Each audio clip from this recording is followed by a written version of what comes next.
Sus, narinig ko na yan. Hindi ka nga iniwan. Niloko ka naman. Yes, Bran! Naniwala ka na naman sa walang iwanan niya. Hindi na natuto? Araw-araw balik grade 1? Hi, I'm back. It's me, Ganda Wanda. Kasama niyo pa rin dito sa 101.1 Yes FM. And that was Walang Iwanan by Six Cycle Mind. Pwedeng may apply sa relationship or sa friendship. Sige, in general na lang, Eto, naniniwala ako na mas mataas yung porsyento ng mga taong dadaan lang sa buhay mo na hindi porket matagal kayong nagkasama, hanggang dulo mo siya makakasama. Minsan sa gitna lang ng buhay mo. Diba? Hindi porket nalaman niya na ang pinakamalalim na sikreto ng buhay mo, hindi na siya mawawala. Mga ganon.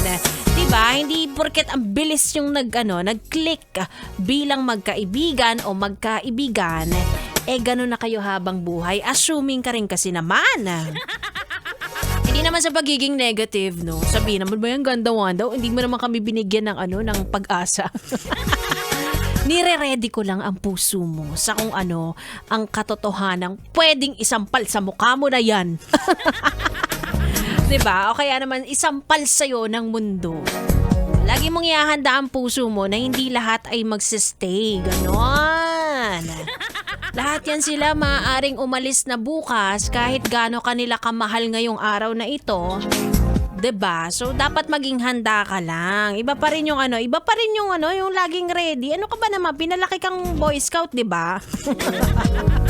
Yung iba dyan ay temporary lang at may purpose lang sila sa buhay mo. At maano mo lang yan, marirealize mo lang yan kapag medyo tumanda-tanda ka na parang, oo nga, kaibigan ko yun. Tapos hindi ko na nakausap kahit kailan. May utang pa nga yun sa akin, hindi niya pa rin nababayaran, nawala na siya sa buhay ko.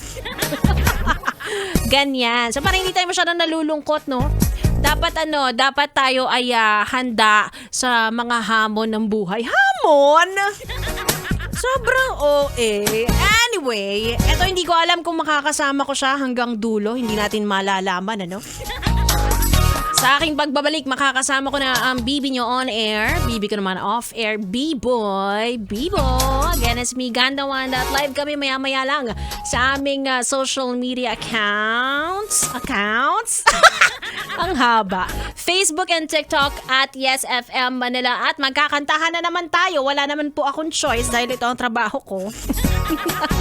Puntahan mo na yan at Yes FM Manila. Tuloy-tuloy ang ating tugtugan. Dito lang sa stasyong number 1 sa kalokohan. Dito lang yan sa 101.1 Yes FM.